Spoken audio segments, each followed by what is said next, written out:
What's up, everybody? Welcome back to the channel. Today I'm here to break down the NASCAR Championship Season Finale Truck Series race at Phoenix. It's the end of NASCAR season. We've had a long season, but it's coming to an end this weekend.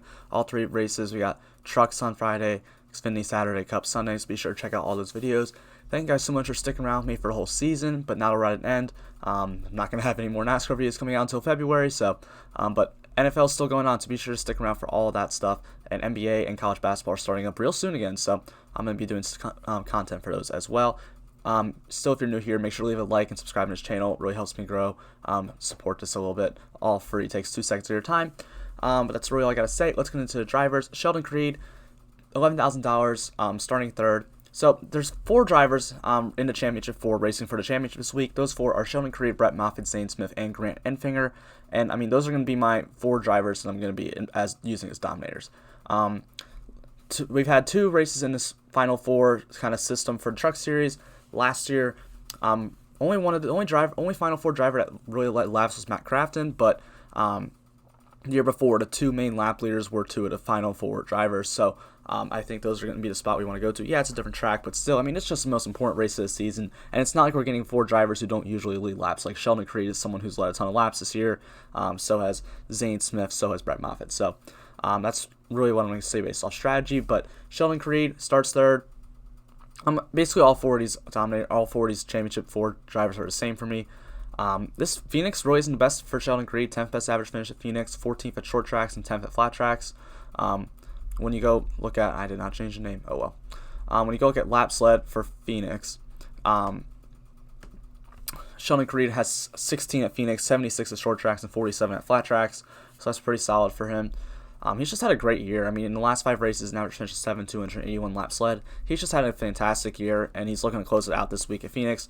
Definitely a track I can see him do well at. I mean, we saw him win in New Hampshire earlier this year, so I think he has a good chance to, not New Hampshire, Gateway. Sorry, it was like the same track to me.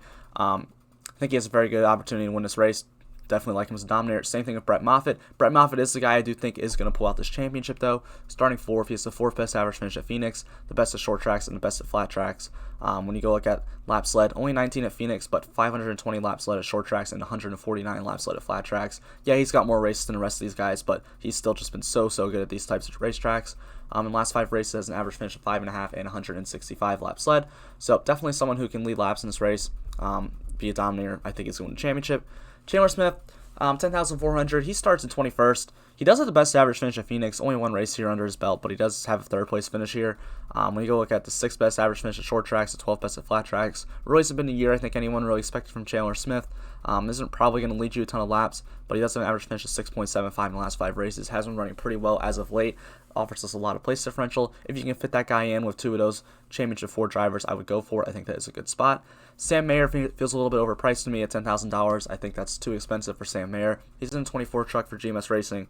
Got a win at Bristol earlier this year. Hasn't raced at Phoenix in the Truck Series, but 10th best average finish at short tracks and 9th at flat tracks. In his last 5 races, has an average finish of 10. Like, he's fine. I just, like, if I'm playing for place differential, I'm probably just going to pay up for Chandler Smith, honestly. I just don't think he has as much. I mean, yeah, he can win the race, but I don't think that's really going to happen. That was kind of a one-time thing for him. He's had good runs other than that, but, like, still, it's probably not the spot for really to go there. Zane Smith, another guy going for the championship this race, 9,800, starting 2nd. He has the 7th best average finish at short tracks and the 5th at flat tracks. When you go look at lap sled, 0 at Phoenix, but 94 at short tracks and 96 at flat tracks. Last 5 races for him, he has an average finish of 11.25, 81 lap sled. Definitely can go out there and win this race. I don't think anybody would be that shocked, but this track isn't really one of his strengths. He's definitely better at a big 1.5-mile tracks than the shorter, flatter tracks. So I think Zane Smith's fine, but I mean, I'm definitely gonna have ownership to him, but I definitely prefer for dominators Sheldon Creed and Brett Moffatt. Austin Hill starts 17th. He offers us a lot of place differential. He has 11th best average finish at Phoenix, 17th at short tracks, and 11th at flat tracks. When you go look at the last 5 lap sled, I mean, he has 0 at Phoenix, 91 at short tracks, and 70 at flat tracks. Phoenix really hasn't been a great track for him. I mean, it's a track that cost him a championship 4 run last year. He has 12th best average finish, or has average finish 12 in the last 5 races and 118 laps led. So he's running pretty well.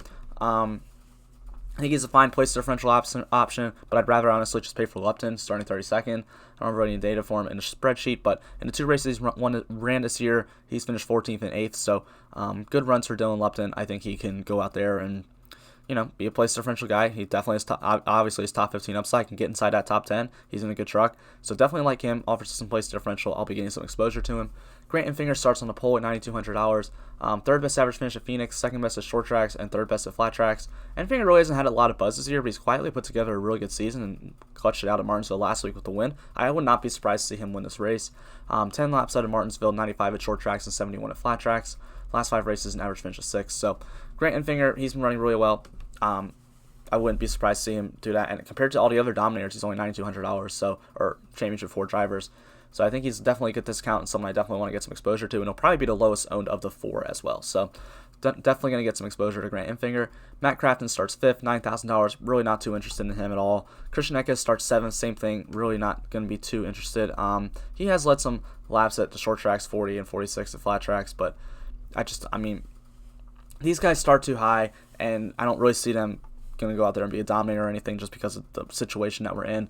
So I don't think that those are guys I really want to get any exposure to. Stuart Friesen starts 9th. He has the best average finish at Phoenix in the field, or tied for Chandler Smith. 8th best at short tracks, 2nd best at flat tracks. When you look at laps led, he has 44 at Phoenix, 116 at short tracks, and 66 at flat tracks. These are the tracks that Friesen excels at. Now, I'm not saying he's going to be a dominator, but if he has, no one's playing Stuart Friesen because he's had a bad year. But if he finishes in the top 5, leads a few laps, he's going to be very valuable on the slate. And I don't think a lot of people are going to get him. So that's definitely a lower owned guy that I think could pay off. But just, not a core guy I want to play, but definitely someone to have some exposure to. Tyler Ankrum, not going to get any ownership to. Todd Gillen starts 22nd. He's $8,200. He has a 12th best average finish at Phoenix, 9th best at short tracks, and 7th at flat tracks. When you look at laps led, he doesn't have any at short or flat tracks, but one at Phoenix. I'm sorry, that's wrong. He has a few of them at the short tracks and flat tracks. It's not. Anyway, average finish of 14.25 in the last 5 races for Todd Gillen. He's been running pretty well. Offers us some place differential upside, starting 22nd. Can get you in the top 10 for sure. He's only 8,200 too. Like usually, someone starting 22nd who's pretty much as good as Todd Gillen is going to be closer to 9K. So for only $8,200, I think he's definitely a good spot. Definitely can get you a top 15 for sure, and easily can get a top 10 for sure as well. And he could get a top 5. So Todd Gillen, definitely someone I want to get some exposure to for sure. Ben Rhodes, I'm not going to get any starts too high for me. Johnny Sauter, he's had a horrible year. I'm still probably not going to go there. Look at his last 5 races, an average finish of 16.25. I'm just going to avoid that. Robbie Lyons is interesting. He's ran 4 races this year, and he's finished between 20 and 26 all 4 races. 7,600 is a little bit expensive, but starting 33rd, he can really only go up. He does start dead last, so no race at Phoenix, 12th best average finish at short tracks and 22nd at flat tracks. He could just, he could get up inside that top 20, or top 25, and it'll probably pay off, especially if not a ton of great place differentials plays on the slate. So I do think he's fine. He's probably going to get a lot of ownership, and there's some other guys below him that may be a little bit better, but Robbie Lyons still fine.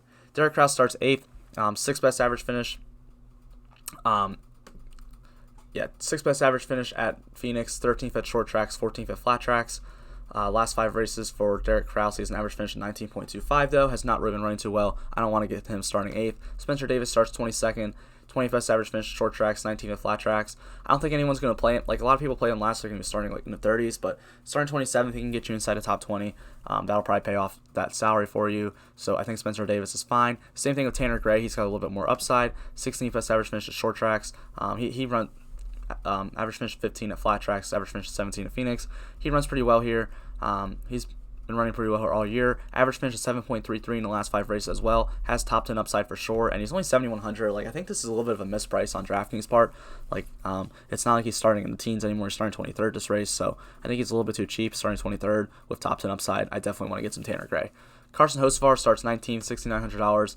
19th best average finish at short tracks and 18th at flat tracks. He's fine. Probably just going to hang around where he started all day.